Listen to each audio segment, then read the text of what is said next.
दरवर्षीप्रमाणे ही बैठक आमची झालेली आहे. अनेक सगळी जी आमची मंडळं आहेत, जी साऊथमधली असतील, काही ठराविक जी नॉर्थमधले, हे सगळे आज या बैठकीत उपस्थित होते.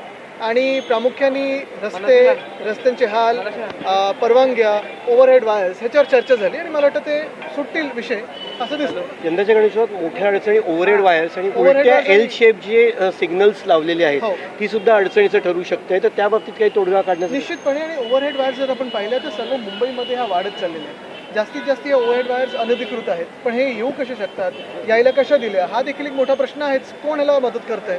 बरं, एल शेप सिग्नल जे लावले, जेव्हा आम्ही लावले होते, जे वरळी सीपेसवर वगैरे ठराविक मार्गांवर लावले होते जिथे कोणाला अडचण होत नाही आहे. पण आता तर आपण पाहतो उठसूट सगळीकडे लावण्याचा प्रयत्न होत आहे, कुठेतरी कॉपी करण्याचा प्रयत्न होत आहे आणि त्याच्यातून हा पुढचा विचार कोणी केला नाही आहे. आजची प्रजा फाउंडेशन नेहमीच मुंबईचा असेल किंवा मुंबईच्या आमदारांचा रिपोर्ट कार्ड तयार करत असते.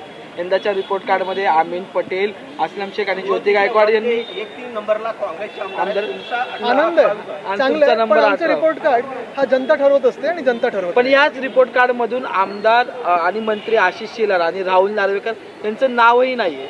मला वाटतं परत एकदा सांगेन मी की हे रिपोर्ट कार्ड येणं चांगलं आहे. आम्ही कुठचे प्रश्न विचारतो, क्वालिटी कोण ठरवतो प्रश्नांची वगैरे, ह्याच्यावर मला जायचं नाही. पण महत्त्वाची गोष्ट अशी आहे की ऑडिट या संस्थांकडून आणि जनतेकडून हा सातत्याने आमचा झाला पाहिजे आणि प्रश्न लोकप्रतिनिधी म्हणून तुम्ही काय करताय ह्याच्यावर विचारले गेले पाहिजे. 2 प्रश्न आहेत. एक पहिला प्रश्न की महापालिकेमध्ये महापौर आणि रायश्री शिरोडकर 2 प्रमुख ज्येष्ठ नगरसेवक आपापसात भांडतायत.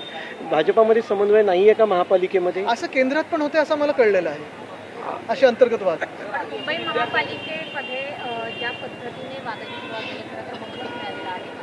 अंतर्गत वाद मला वाटतं अंतर्गत वाद तर एक गोष्ट आहे, पण दुसरी गोष्ट म्हणजे ज्या प्रकारे महापौरांची वागणूक आपण देखील पाहिली होती, काही चॅनल्सनी पण दाखवली, काही लोकांवर ओरडतायत, केकाटतायत. मला वाटतं हे काही योग्य वागणूक नाही आहे. पहिलं स्वतःवर खर्च बंगल्यावर असेल, गाडीवर असेल, हे सगळं, आणि नंतर ज्या प्रकारे जी वागणूक नगरसेवकांना मिळते ही योग्य नाही आहे. हा त्या खुर्चीचा अपमान आहे आणि मुंबईतून निवडून आलेल्या नगरसेवकांचा. जी सगळे जेनझींना आपलंसं करायचा प्रयत्न करत आहेत.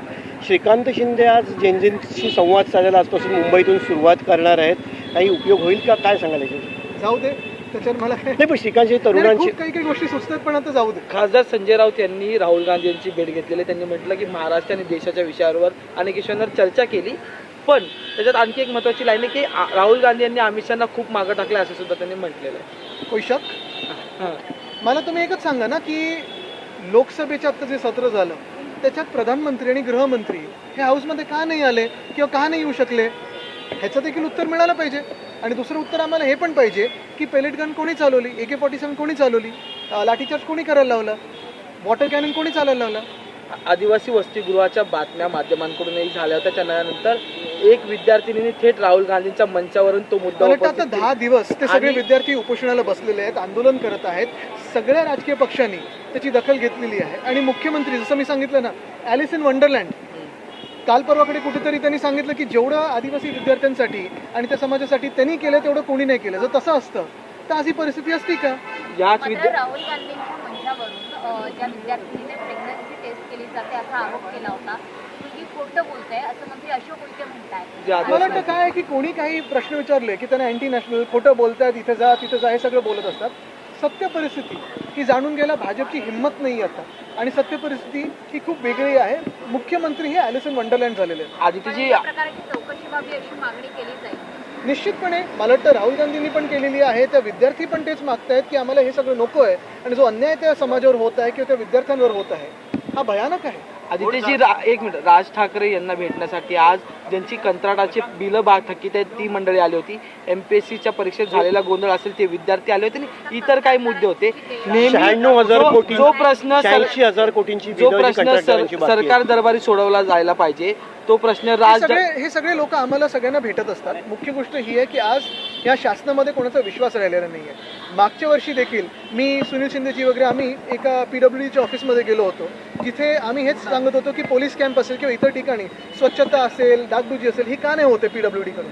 आणि अनेकदा आम्हाला सांगितलं जातं आणि तसं उत्तर देखील आलं की हे कॉन्ट्रॅक्ट कोणी घेतच नाहीत कारण कॉन्ट्रॅक्टरला द्यायला पैसे राहिलेले नाही आहेत सरकारकडे. हे सरकारी पैसे आपण पाहतोय, तुम्ही कधी स्वतःच्या बंगल्यावर खर्च करता, कधी नवीन गाड्या घेण्यात खर्च करता, कधी महापालिकेच्या माध्यमातून महापौर बंगल्यावर खर्च होतोय.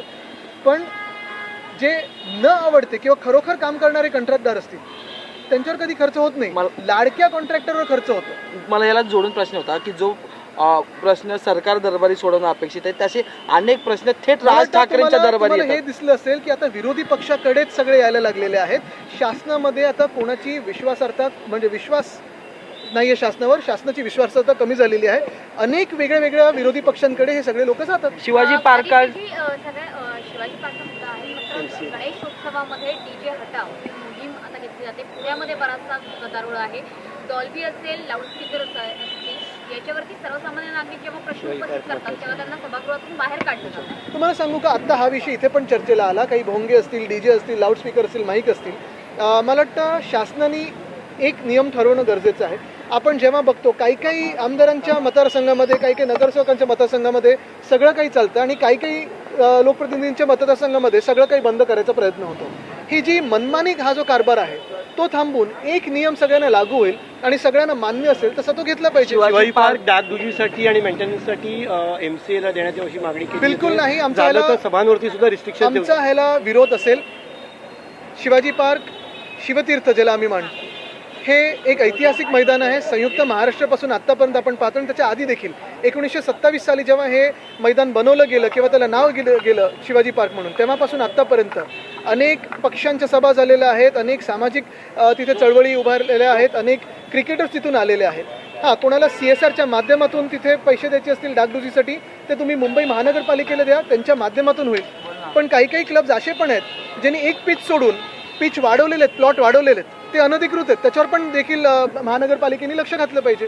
अधिक हिंदी में जानना चाहेंगे, राहुल गांधी ने ओपन लेटर लिखा है मुख्यमंत्री को, आदिवासी जो मुझे नहीं लगता राहुल जी कभी छुपा लेटर लिखते हैं.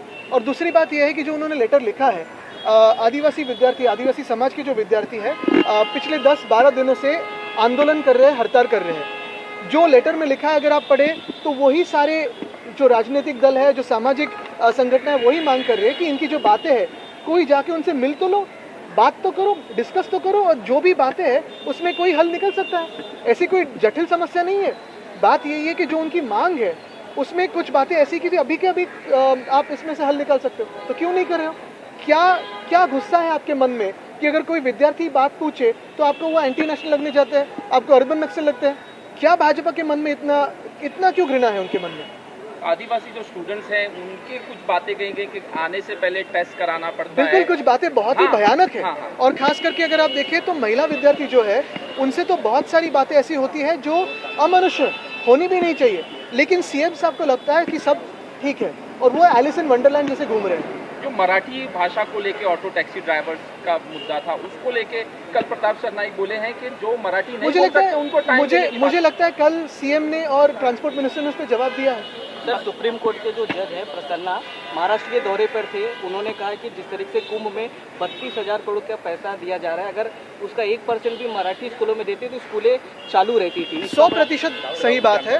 और यही बात है कि अगर आप देखें तो वो जो बात कहे हैं उसमें भी जो अभी नासिक के सिंहस्थ कुंभ के लिए जो भी पैसा जा रहा है, क्या वो असली वो उस फैसिलिटीज़ के लिए जा रहा है, एमिनिटीज़ के लिए जा रहा है, क्या भाविकों के लिए जा रहा है, क्या मंदिरों के लिए जा रहा है? सारे के सारे, यानी जितनी आप देखो बातें, नासिक में अगर आप जाके देखें तो गंगापुर रोड जहाँ पेड़ों को काटा गया, रास्तों को अभी ठीक किया ऐसे लग रहा था, पूरा ट्रक एक रास्ते के नीचे गया. दूसरी बात यही है कि मैं जब 2 हफ्ते पहले नासिक में गया था, आप भी शायद कई लोग मेरे साथ थे, हर जगह पे गड्ढे हैं.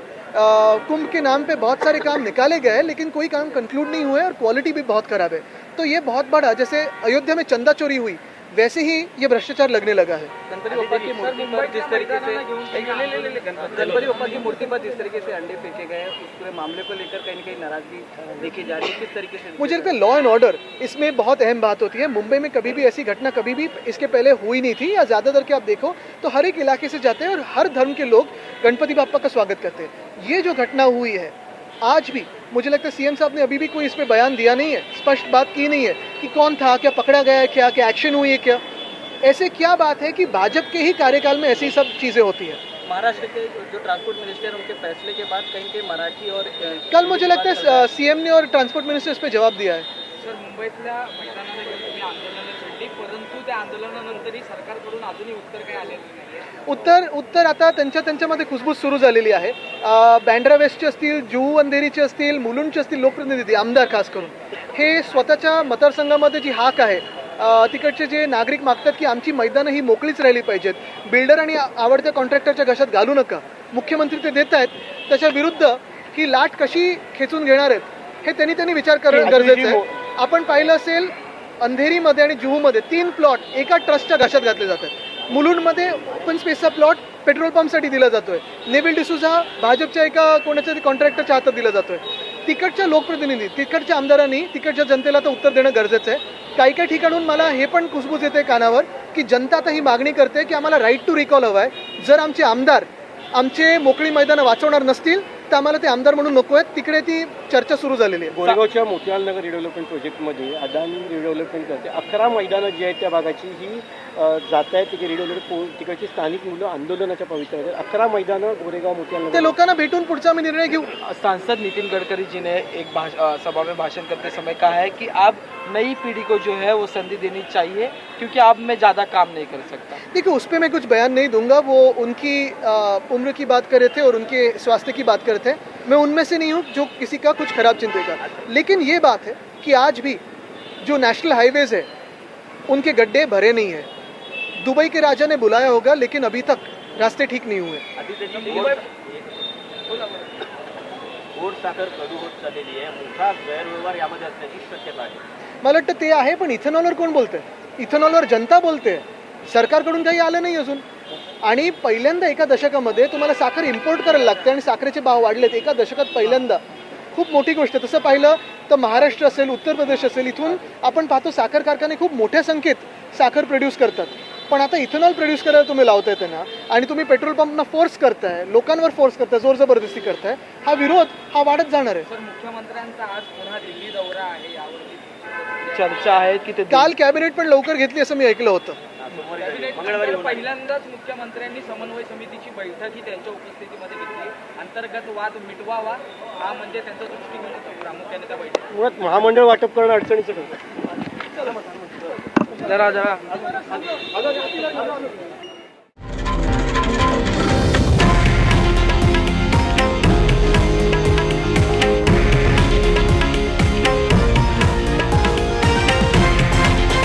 हे आहे देशातील नंबर 1 न्यूज नेटवर्क आणि आपण पाहत आहात TV9 मराठी, एकमेव.